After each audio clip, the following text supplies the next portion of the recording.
বছরে 52 সপ্তাহ, এক বছরে মোট হাতে ধরা যে মোবাইলগুলো এগুলো নামায় ফেলেন, ভালো হবে। আপনি এমনি শুনেন দোস্ত, হাতে ধরা যে মোবাইলগুলো এগুলো নামায় ফেলেন।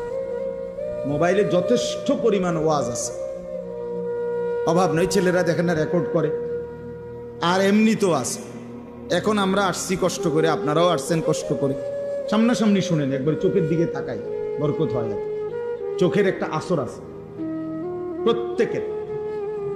প্রত্যেকের, মানে চোখ মানুষের পুরা দেহ বদলায়। দেহের মধ্যে নারীর প্রতি, ভিন নারীর প্রতি চোখ পড়লে সারা দেহের মধ্যে কি হয়, অনুভূতি হয় ভিন্ন রকম। তাই এটা বুঝাই গেল চোখের একটা কি আছে, আসর আছে। তো ঠিক নেক কাজের প্রতি, কোন আল্লাহওয়ালা, কোন আলেমে দ্বীনের প্রতি নজর করলেও পুরা দেহের মধ্যে পরিবর্তন, নেকের অনুভূতি হয়। হ্যাঁ, রাসূলুল্লাহ সাল্লাল্লাহু আলাইহি সাল্লামকে জিজ্ঞেস করছে সাহাবী, ইয়া রাসূলুল্লাহ, আমি কার সাথে চলবো?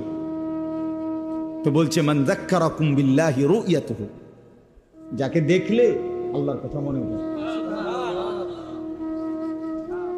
ওয়া যাদা ফি ইলমিকুম মানতিকুহু, যার কথা শুনলে ইলম বাড়ে, জ্ঞান বাড়ে। ওয়া যাক্কারাকুম বিল আখিরাতি আমালুহু, যার আমল দেখলে আখিরাতের কথা মনে পড়ে। যার চেহারার দিকে তাকাইলে আল্লাহর কথা মনে পড়ে, যার কথা শুনলে নিজের জ্ঞান বাড়ে, যার আমল দেখলে আখিরাতের কথা মনে পড়ে। রাসূল সাল্লাল্লাহু আলাইহি সাল্লাম বলে, তাকে সঙ্গী বানাও, তার সঙ্গী হয়, তারে বন্ধু বানাও, তার সাথে চলো, তার সাথে উঠা বসা করো, তার সাথে সম্পর্ক। এই জন্য নজরের একটা কি আছে, বরকত আছে, বরকত আছে। কচ্ছপ একটা প্রাণী আছে না, কচ্ছপ, এই কচ্ছপ বাচ্চা ফুটায় নজর দিয়ে।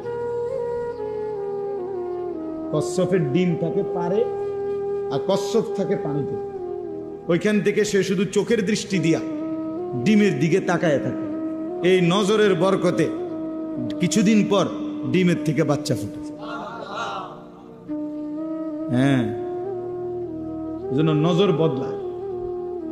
গুনার নজর গুনার প্রতি প্রভাবিত করে, নেক কাজের নজর।